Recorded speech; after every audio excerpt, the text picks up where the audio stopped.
Can I get a voice check, please? Is the voice okay? How's the voice? Perfect. Kev? Thank you, Ufuk. Very much appreciate it. Thanks, Kai Huang. Hopefully I got your name right. Sorry, Kai Huang. My name, like my legal name, my legal name is actually Hashem Aweda, which is Lebanese, and everyone gets my name wrong. Like they brutalize my name, so I know how you feel. I'm sorry if I got your name wrong. Ufuk, I know that I have a really good friend. His name is Ufuk, so it's a Turkish name. Um, I kind of know that. Apparently, it means horizon, doesn't it, in Arabic or Turkish? I think it's horizon, right? Yeah, it's a beautiful name. It's a really nice name. It's a good name. Yeah, I grew up with a lot of Turkish people up in Coburg and then Broadmeadows and good mates, very good people. But yeah, Kai Huang, really deep apologies. And Kevin, I don't know what to tell you, Kevin. I mean, like if I get that name wrong, I'm not an Aussie, right? I should go back to where I came from, which was Royal Women's Hospital in Carlton. But I got Kevin right. So anyway, I had to take the name.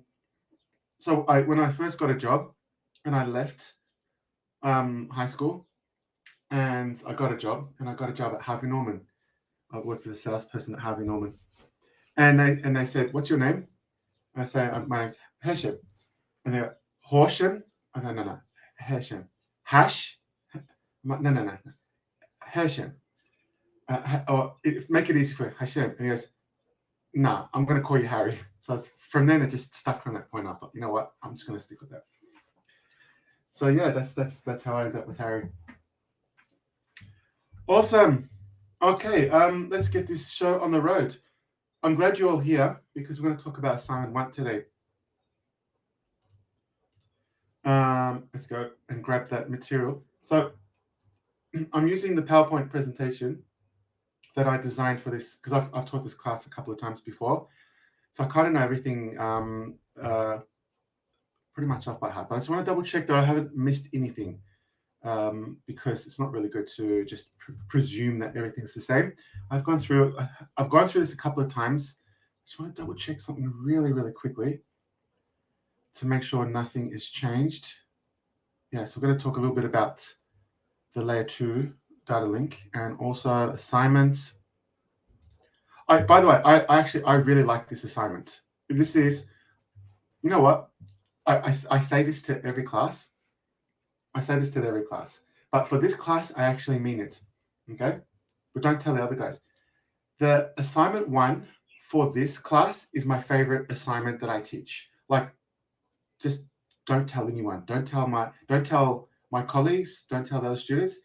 But this assignment 1 is my favorite by far.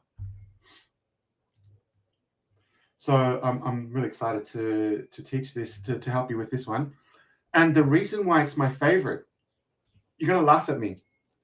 When because it's all about forensics. So I grew up in the 90s watching shows like CSI, Miami, not Miami, it was what was it at the time? I think it was Miami. Then there was NYPD Blues. Then there was all those forensic shows, those crime shows. I used to love them. The X-Files, all about forensics and gathering evidence and proving, being like Sherlock Holmes. I love Sherlock Holmes. One of my dreams is to actually read through the books of Sherlock Holmes. I never had the time to read through them. But the assignment 1 is all about forensics. But here's the funny thing: when I did it when I was doing my master's, out of all the topics and subjects that I did, that was the one I did the worst at. I think I only got for my that unit. I think I might have just snuck in for a credit. I think it was the worst mark I got in that whole course. But I enjoyed every single minute of it. I really loved it, but I just wasn't really good at it. For example, the opposite, like when I was doing year 12, year 11, I was very good at maths. I just hated it. Like I hated maths. that I was good at. It's just a really strange thing, right? Sometimes you just love things that, you know, not destined for you. So I never got into forensics because, purely simple, I just wasn't good enough for it. But I really, really loved it, and I love this assignment, and I'm going to go over it with you, and I'm going to give you some tips on how to get a really good result out of this. Solving the problem, solving the question that they're asking is only a part of this assignment. You need to be able to write and present and communicate your findings. That's the important part of this assignment. Okay, you know, it's like someone, Thomas Edison or Tesla or whoever invented the light bulbs or electricity, whoever did, who knows. They discover electricity, they harness it, they create it, they make light bulbs, they store electricity. But if they don't document it, and they don't document it properly, it's disappeared. It's gone. How many inventions in the past has disappeared because the person who discovered it hasn't documented it properly?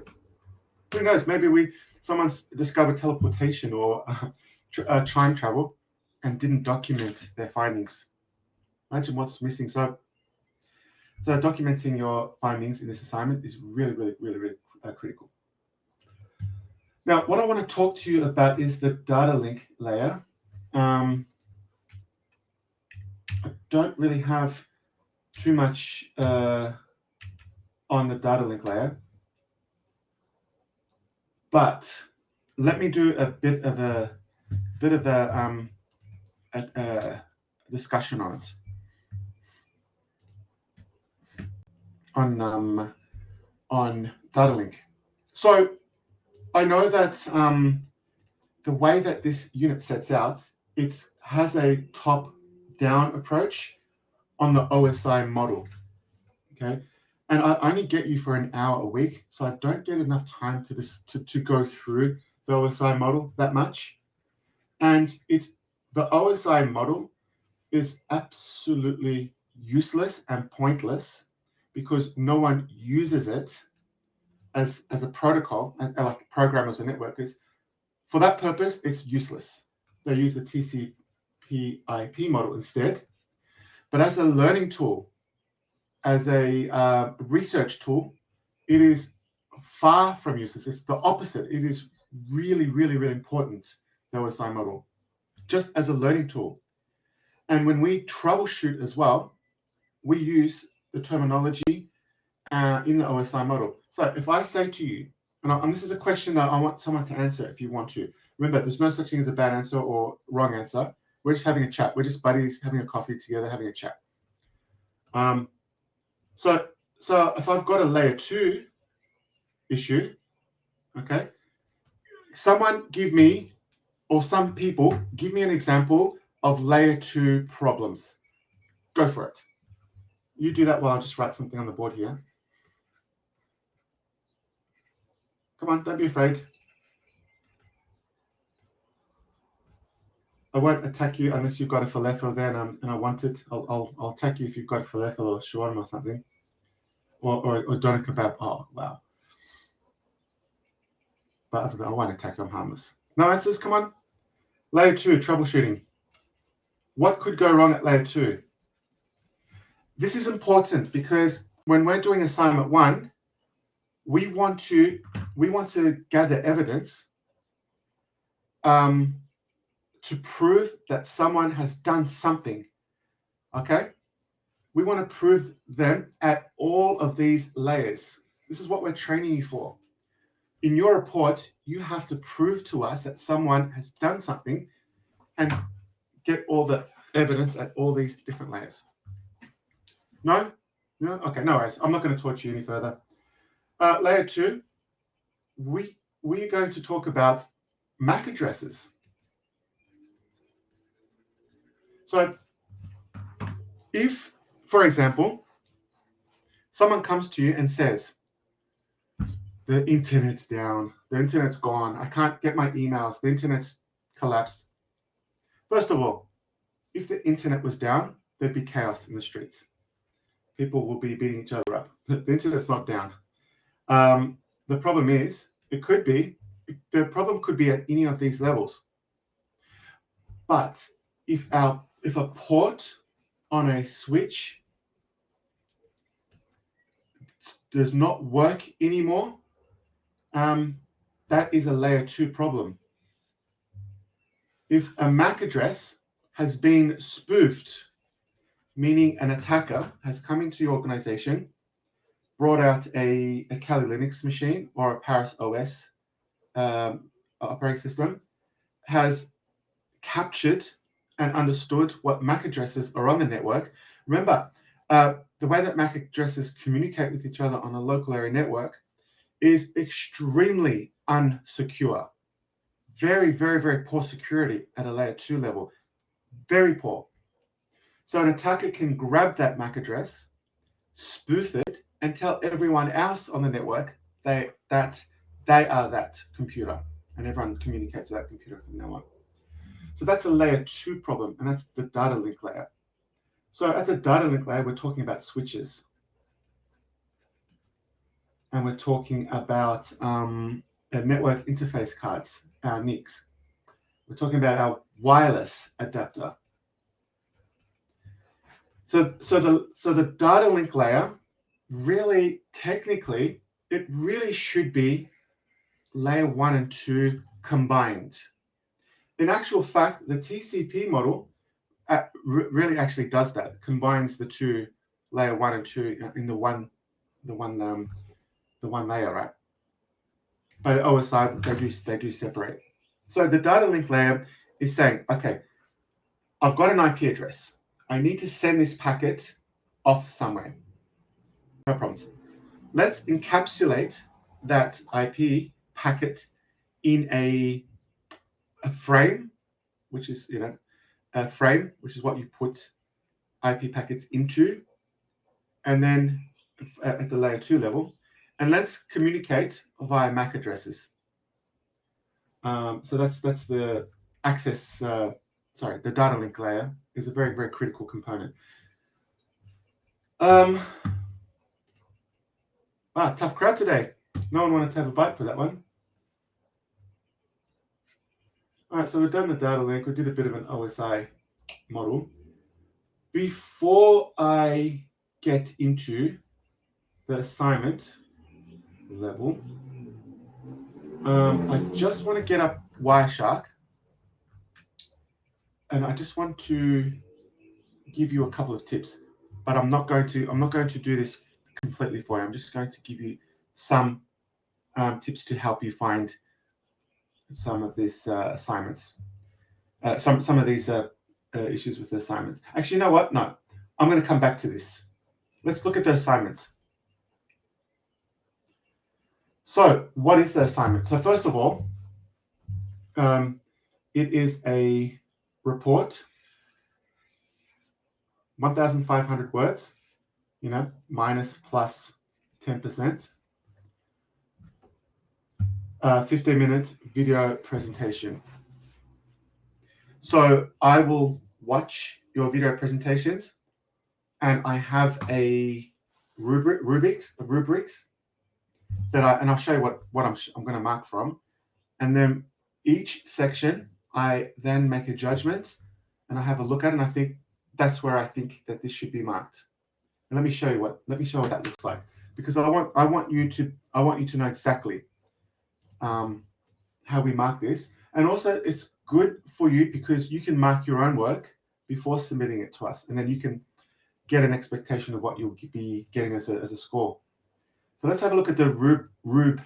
I can't pronounce this word for some reason. It's really hard for me.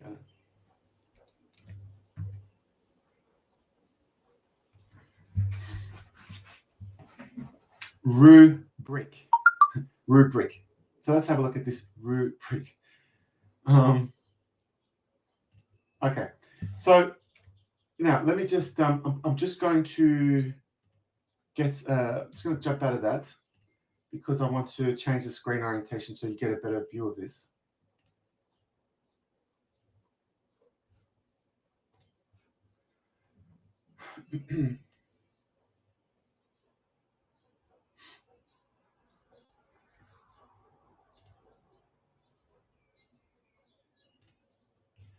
Okay, hopefully that's a bit better. You get a bit better look there.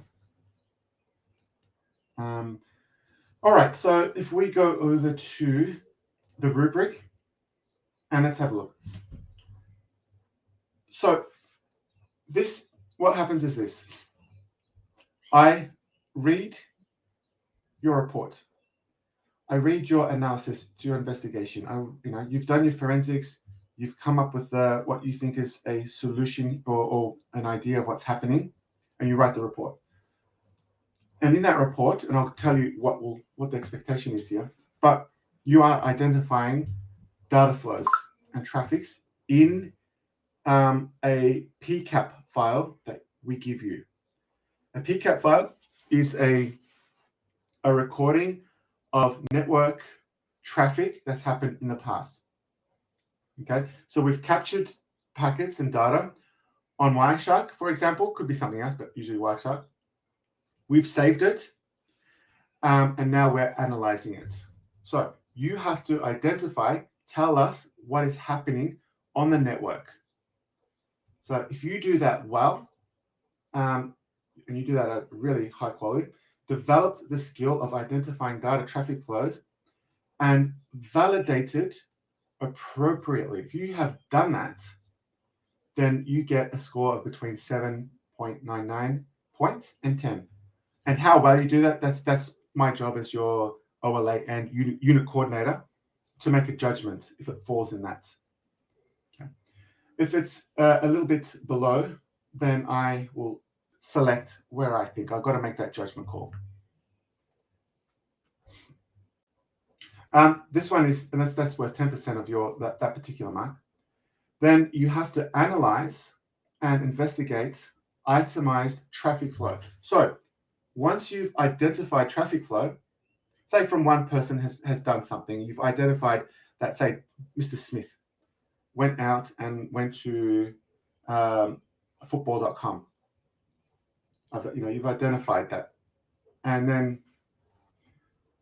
once you've done that, you analyze it. Okay, the person went to the football site. What did he do? What did he do? He downloaded a picture of a football player. You've identified that. And then you list appropriate references. So if you look at a HD, thoroughly analyzed and investigated the most significant traffic flow. So in this assignment, we're not really interested in him going to watching football or anything like that. We're more interested in, was there something bad happening? Was there a virus, or was there something malicious happening? And 3 additional traffic flows without any errors, provided appropriate references for the flows with clear reasoning behind the choices of related, and so on. And this rubric, if you go through it, this is I click one of these little boxes here.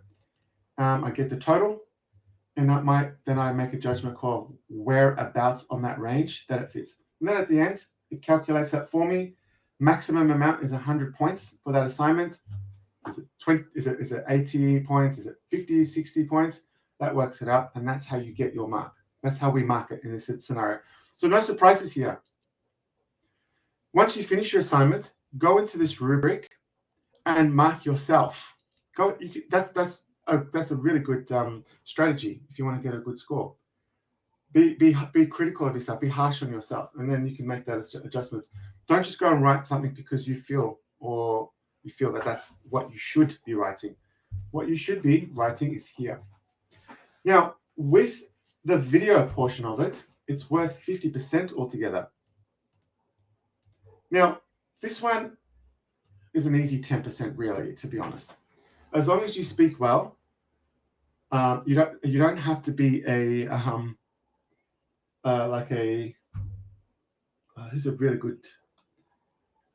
good actor who has an amazing voice, that narrates stuff. You don't have to be an amazing presenter. We're not interested in that.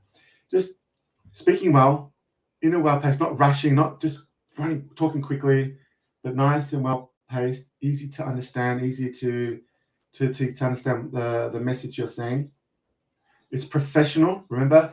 So this will be the audience is and I'll show you a little bit later who the audience is, but it's basically you're going to talk in professional language. Okay. It's not like you're talking to your friends at a footy game. You're not talking to your buddies at a cafe or whatever. You're talking in a professional language, but it's formal. But at the same time, they're not experts or they're not techies like you. So acronyms and stuff like that, keep them at minimum. So they're not an IT expert or a cybersecurity expert. You are, because you're writing this report. So you have to speak to the audience as if you're talking to intelligent people, managers, but they might not know as much as you in terms of cybersecurity. So that's a video presentation. That really is an easy 10%. You should be all nailing that. Video content, you have to justify the decisions made in the report. The video content is the voice that you're going to put to your written report. Okay, you got 15 minutes to explain what you wrote in your report. You're not going to read from your report because I can do that. I'm not a bad reader. I can read pretty well, so I don't need you to read. You get a PowerPoint presentation. PowerPoint presentation is good. Do you notice that I don't know how long, maybe you haven't known me that long, but this is my PowerPoint presentation. Look how there's nothing on it. I don't read this stuff to you. I never read this stuff. You can read, yeah?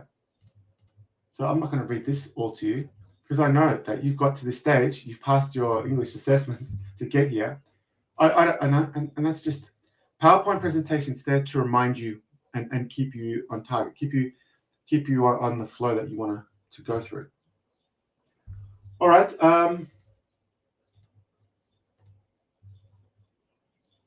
The speaker justifies the decisions made in the report.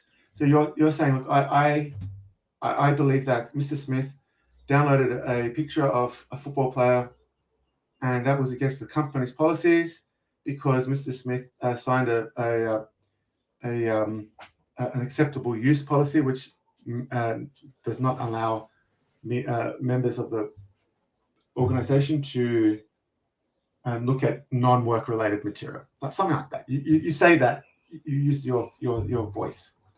So why are we using video content? Why, apart from annoying you and torturing you, which is not the reason, but you may feel like that. The reason is when you go out to go and get a job, you do write reports. If you're doing something like this, yeah, you do write reports. But let me tell you, from my experience, okay, when I'm presenting a material to a manager or CEO or a CISO, right? You know what they do? This is exactly what they do, right? Yeah. They get the report. They look at it. They don't even look at it. They don't even read it. I'm telling you, no one reads it. They might store it. They might keep it somewhere just in case. But no one ever reads reports. And if they do, they'll skim through it. No one's got time to read 1,500 words. But they will listen to you. When you speak to them, their eyes and attention are on you, especially in an incident. If something happens, they'll be listening to you. It is really, really important to be able to speak to people. So again, we're not here to torture you. We're not here to make your life hard here. But we do want you to learn how to communicate verbally and non-verbally too, which is why you have to have your video camera on as well. Okay? Don't worry, none of you are as ugly as me, so there's no issue there. I get on the cam all the time. You know, I accept I'm ugly. That's all right. There's no problems. We non-judgmental here. We just want you to be comfortable in presenting this material. If anyone has any issues with making presentation, if there's anything that you could just email me, and I'm very understanding. So just communicate. Let me know that. So Harry, yeah, I'm not going to do that because of it, but let me know, and we'll accommodate. And it says here, a speaker clearly critically evaluates their own report. So it's saying to be to critically evaluate your own reports. Just say, look, don't go crazy on your own report. That's our job as your online learning advisors and unit coordinators. Just say, just how could you have done that report better? What extra tools would you have needed to make this better?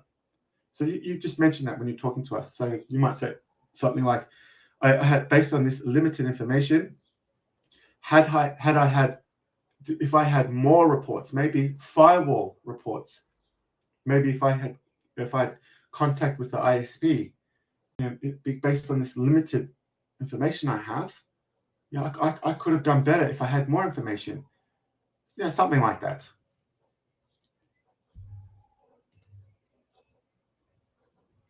All right, let's have a look at this assignment a little bit more. What are you actually going to do? So I'm going to download the PCAP file.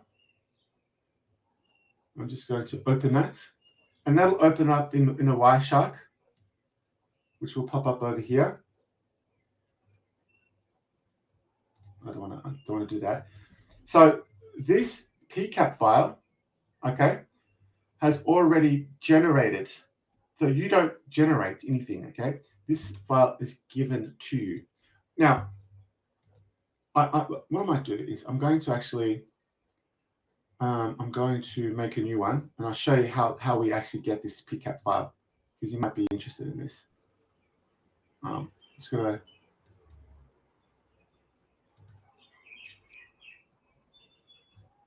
Actually, I'll just close that. Yeah. So if I want to, I think I have to start this as an administrator. So I'm just going to get Wireshark up and running, and I'll show you actually how we go and get this. Yeah, here we go. So this is Wireshark.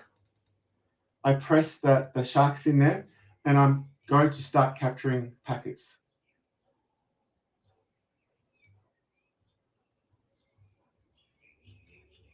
Hang on, let me just oh,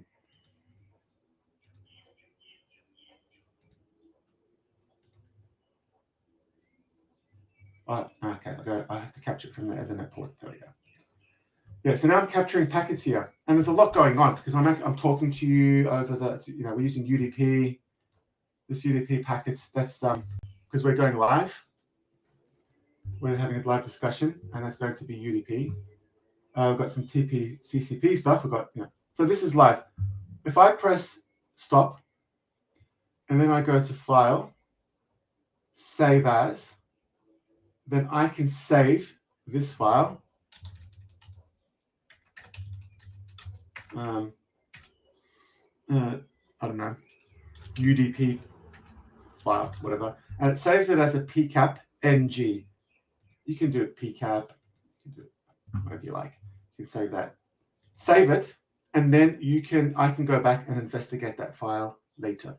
Okay, so that's how we got this file. Now, I'm going to open that file again, that last one. And by the way, this is not the only way you can do this, but you don't have to worry about the other ways just for now. Does anyone have any questions so far before I continue?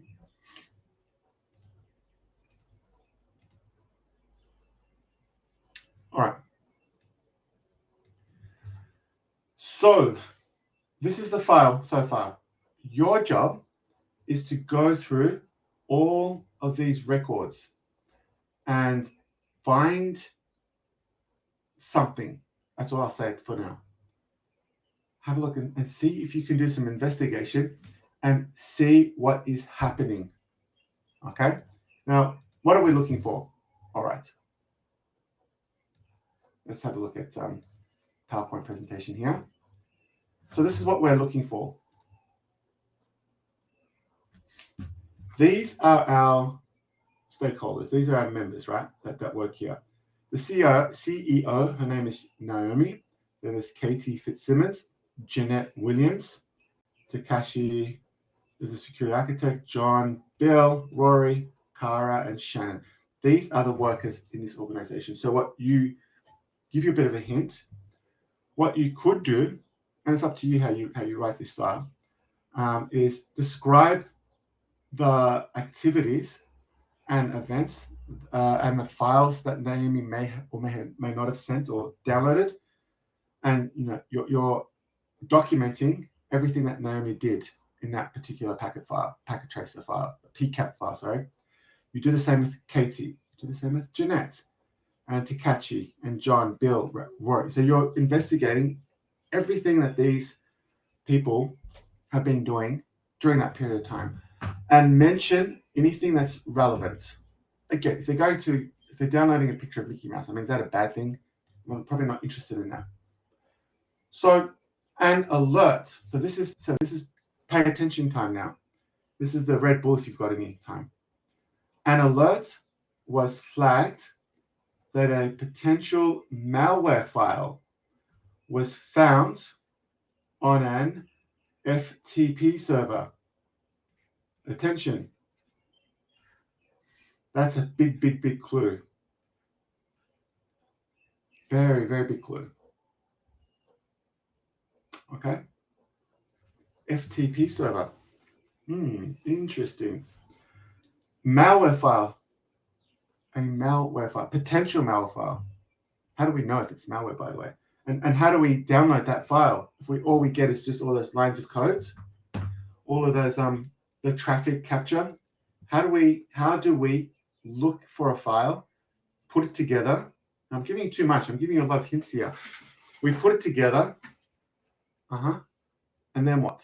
How do we do that? Well, that's for you to go and research. I'll be helping you along the way, so don't worry. If in the end you really can't do it, that's okay. I'll help you. The IT team, acting under the direction of an internal investigation by head office. This stuff is serious now. They did a network capture of the network and have provided. So you can download this right now. As the contractor investigating the incident, you need to determine the circumstances and provide a 1,500 word report and a 15-minute presentation outlining what is in the report and what it means. Okay, question time. Someone, I need some questions. I'm sure you got 1,000 questions. Yeah. So it has to be. So Kevin, it has to be technical to an extent, but you have to build a story too. So it is. Yeah. It's more. Okay. It's more of a report. If you want to get technical, if you really want to get technical, no problems. You can have an appendix section at the end. You want to do screenshots and the commands that you listed. Yeah, there's some technical, like even within the report, you can be technical. You can be, but remember, who is your target audience? Who are we writing this report to? We are writing a report to. Where is it? Acting under the internal investigation by head office. Head office, you're reporting head office. So head office, they're going to be CEOs or a CISO, Chief Information Security Officer. If it's a CISO, that you can get a little bit technical, but don't presume there is a CISO. It doesn't say it here. So manager, someone who's intelligent, who has, most managers, most CEOs have got there because number one, they're either very intelligent or their father put them there, or they got it the easy way. But in any case, your report should be saying, this is, write the story, write the narration, pretend you're a storyteller. The better the storyteller that you are, the more attention that someone will give you. So my answer to that is most of it's going to be non-technical storytelling, but you will need some technical parts to it.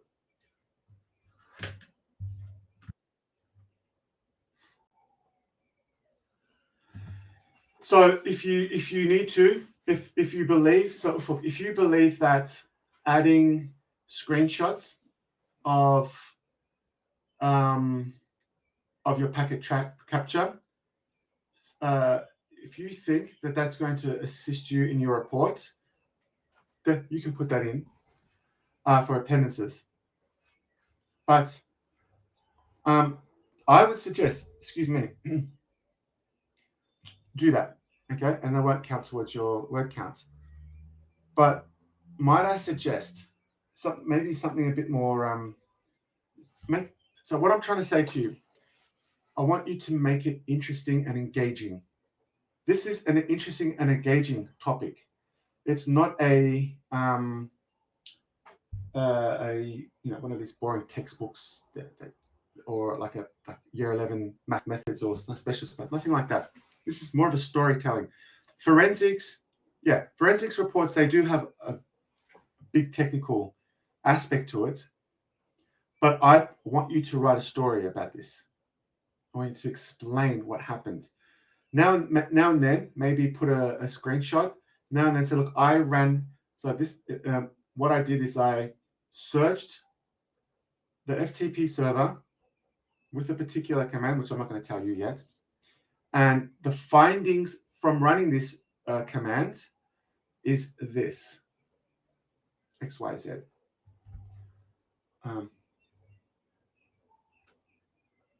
Okay.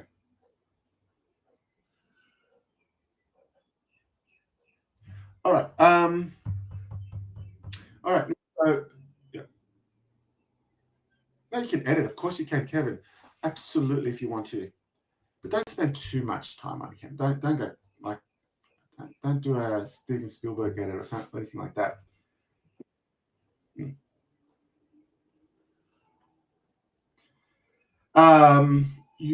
Well, let's have a look at the assignment, what the assignment says. Let's go back to that, Ufuk.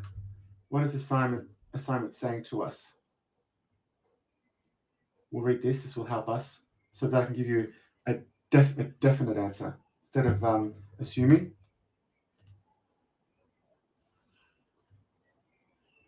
If we go to the rubric, so it does tell us references for all flows. And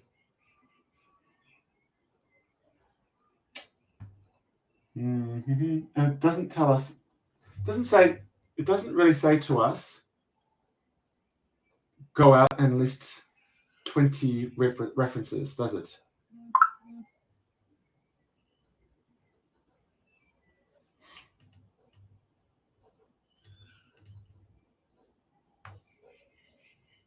You know what? I'm going to say to you that put a couple of references in to back yourself up a bit. I'll be marking these assessments, but we may have quality control assessing it as well, which is a good thing. Put a couple of references. Maybe download go out and borrow a part of the library. Yeah, 1 or 2, great. Yeah, because it doesn't tell you how many. There's no extra points or extra score for adding a number of references. Yeah, so a couple of references, just yeah. So download. Yeah, well, that's easy. Write a report identifying the traffic flow. You have to identify the traffic flow. So let me give you an example. I'll give you an example. Naomi, on the, I'm just making this up, on the 5th of November, blah, blah, blah, from a PC with a physical address, remember that data link address of a whatever that is, and from an IP address of whatever, did this, did that, downloaded this, downloaded that on that traffic flow. Then an hour later, she did something else. Hopefully that makes a bit of sense. You're identifying the times. You have to prove it was her computer that she downloaded it from. She could say, yeah, I didn't do it, prove it. Okay, that wasn't me. Someone used my sign-in details. They used my username and account number. They hacked it. I didn't do it. How would you prove that? You go to find the MAC address, the IP address of her computer. And let me just show you something here. We look at the next one. But before I go there, just really quickly, analyze and investigate with appropriate references. So that you just put a couple of references there. And then you're going to talk to the board of directors through what you have discovered in a non-technical way. There you go. Kevin, there's your answer. In a non-technical way. Bang, bingo. Nice. You have to put some technical details. You have to put a little bit here and there, but in a non-technical way. So here's some tips. And I'm going to address that a little bit later, what I wanted to say before. Network diagrams. Trust me on this. Diagram the heck out of this. Lots and lots and lots of diagrams. Like this PC. This is Naomi's PC. Make a diagram. Put her IP address. Something like this. 192.168.1.5. And then MAC address, which you can find through Wireshark. And whatever that is. Okay, and that connects to, I don't know, maybe a switch somewhere. Then there is a server, an FTP server, right? And you put the IP address of the FTP server. You put the MAC address of the FTP server. You can see the traffic going that way and coming back that way. There's the flow. If you write this well and you can convince someone, actually, you know what, Naomi? I can see your username and password. I can see you accessed the FTP server. I can see that this is your MAC address, which is your computer, and this is your IP address, which is your IP address for that computer. And it was 9:15 a.m., which you were here at the time. Yeah. How do I know? Because I read your emails. Because in this Wireshark, you can actually compile the emails too. So Naomi's going to say, well, okay, what can I do? Yes, I did it. If that was Naomi, I'm just giving you as an example. You've got a bit of work to do. You've got some other people to investigate too. And by the way, there might be one or two guilty parties. There may be, in your investigation, you may or may not find malware, but you might find somewhere in your investigation some other people have been doing some bad stuff as well in the report.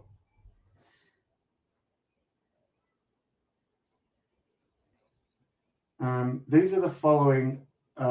This is in this section. You'll find all this stuff here. Yeah, these are the resources. Yeah, here we go. So you can create something on Creately or whatever. So I just copied that and put that in the PowerPoint presentation. Wireshark tutorial, please. Okay. Go and look at that tutorial. Okay.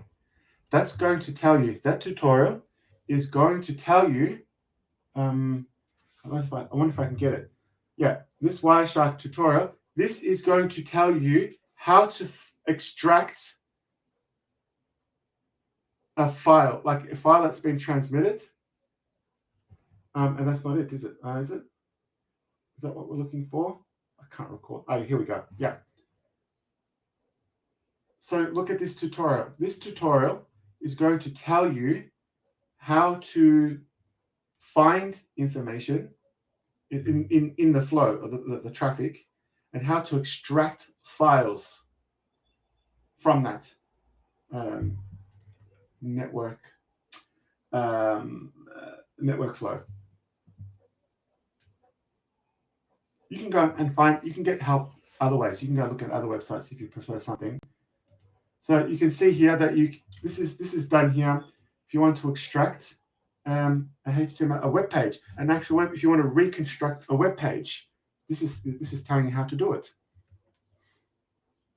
And you can recreate in Wireshark, yeah, what that web page looked like.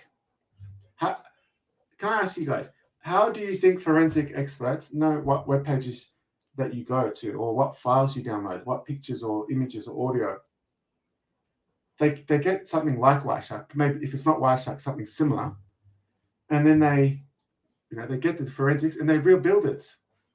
Same with if they get hold of a hard drive, they grab the hard drive, they use tools to examine the hard drive. That before they do that, they make a copy of it so that they can keep the original hard drive somewhere safe and secure.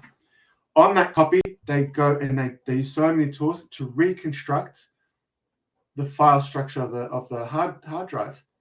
Even if it's deleted, if it's a recycle bin, even if it's been removed, deleted from the recycle bin, the forensic experts can go into the hard drive on the sectors themselves and recreate files, even if they're deleted.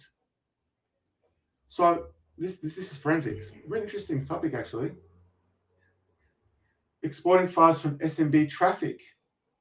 Export objects, SMB. By the way, shh, don't tell anyone. This is between me and you. Okay. Didn't we say something about FTP server? I should not have told you that. I should not have told you. So there we go. That's one way of doing it, by the way. Later on, maybe next week or closer to the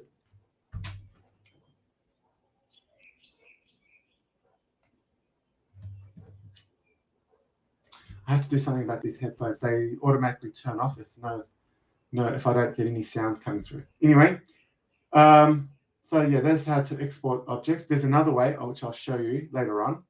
Exporting files from FTP traffic. I wonder if this is going to be relevant to you. I wonder. Let me put this link here for you. Yeah, I don't know. FTP traffic could maybe not. Yeah, you could use this one. Go to export objects.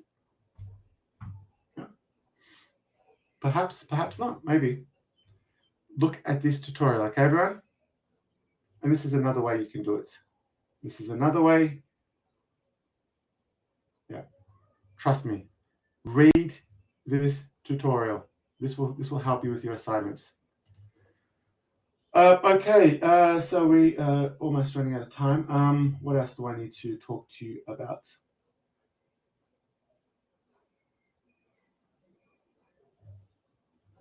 CTF challenge walkthrough. Hang on. Hold on. Yeah, all right, let's have a look at that CTF.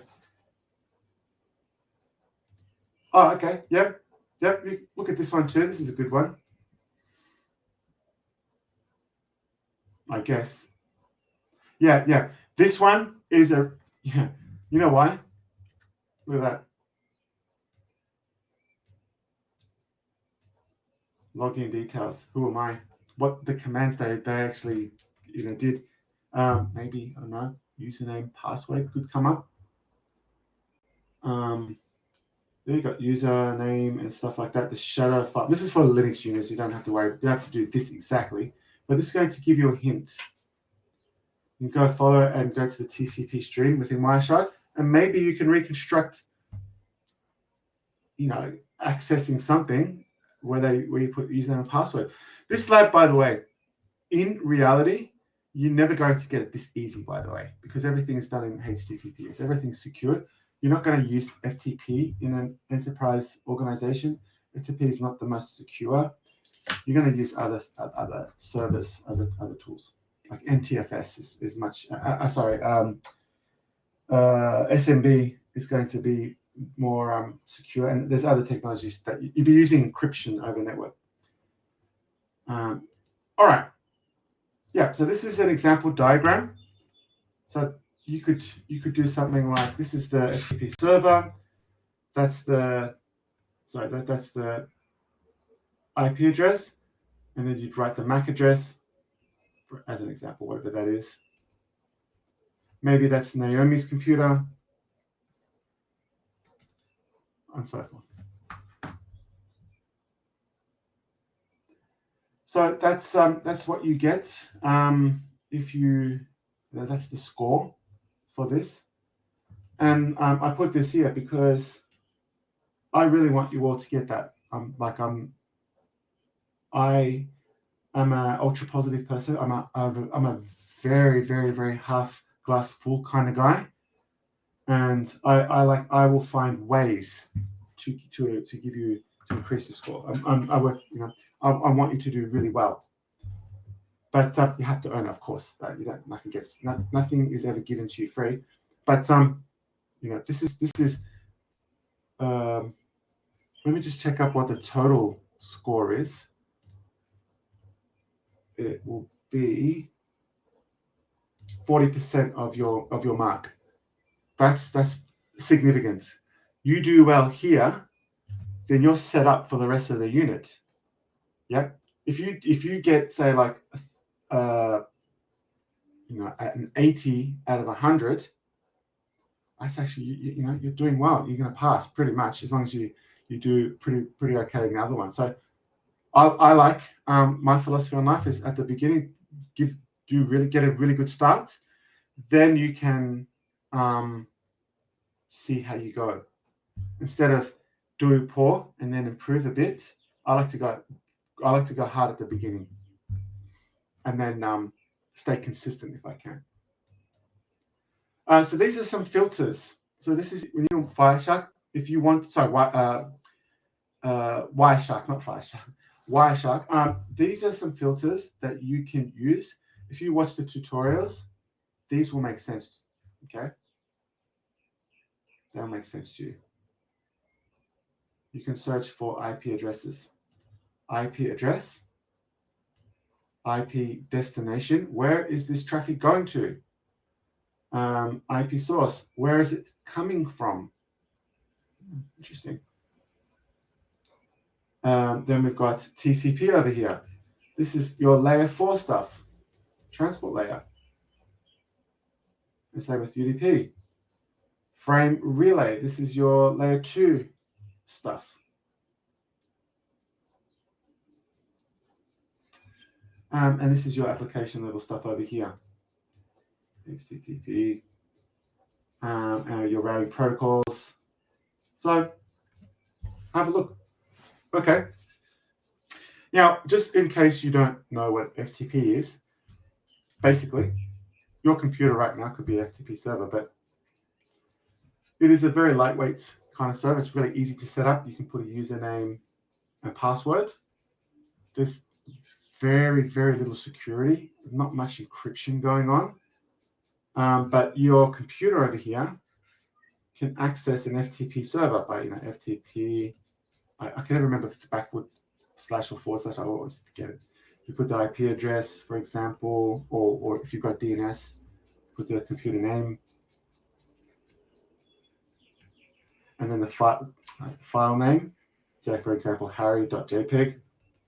So that computer goes and grabs that file that's there on the FTP server, and it sends it back.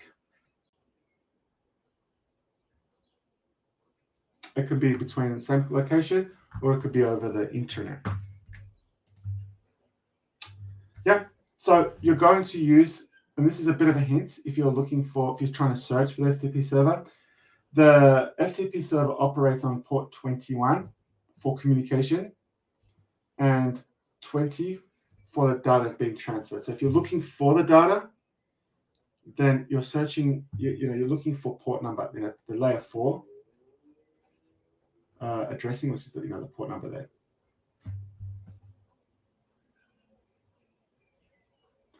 So if you find some packets and you want to see the flow of the traffic, you just select. See this FTP of it. We're pretty much giving you the answer really. We're making it really easy for you. You right click. Oops, I don't know why that.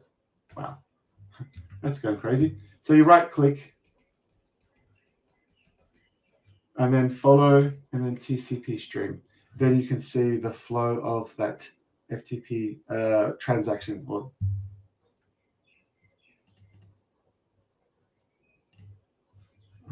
why'd you do that to me? Now, the other thing is for your report, be aware of this as well, DHCP. Now, the reason I say this is because in your forensic report, in this report, you have to say something like this. Naomi logged in at 9:15. I'm making this up. I don't know what time she logged in. She started her PC. Her PC did a looked for an IP address to get a dynamically assigned IP address. Did a DORA, discover, offer, request, acknowledge process. Asked for an IP address, and the DHCP server gave it one. You can view this on Wireshark. You don't know how powerful Wireshark is. I wish you knew. It is powerful, really powerful, and it's free. So I would include that in your report.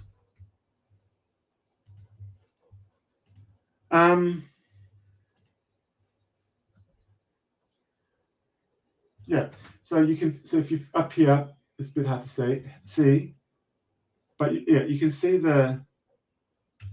my pen's not working all of a sudden. There it is. So you can write the port numbers. You can see that there's a DHCP message there. Here you can do UDP, and you can see all the DHCP stuff, and you can see that the date there, the source, the destination information. You can see the DORA process or part of it there. All right, that's it. We went over time. Any questions before we end the recording? When's this due, by the way? That's a good question. No, that no one asked yet. 6. You got plenty of time. But now I know you have plenty of time, but I think you've got some. Yeah, so you've got another assignment. So that one is only 2 weeks. Assignment 2 is 2 weeks, and then 1 week for assignment 3. Isn't it? Yeah. So you have plenty of time for this one. Might I suggest knock this one out as quickly as you possibly can, so you can work on these ones. These ones won't take you too long to complete, by the way. All right, everyone. I'm going to end the session today. Have a great weekend, and I will, catch you all next Thursday. Thanks, everyone. Thanks, Kai. Thank you, Kevin. Cheers, man. And I'm going to end the recording now. Thanks for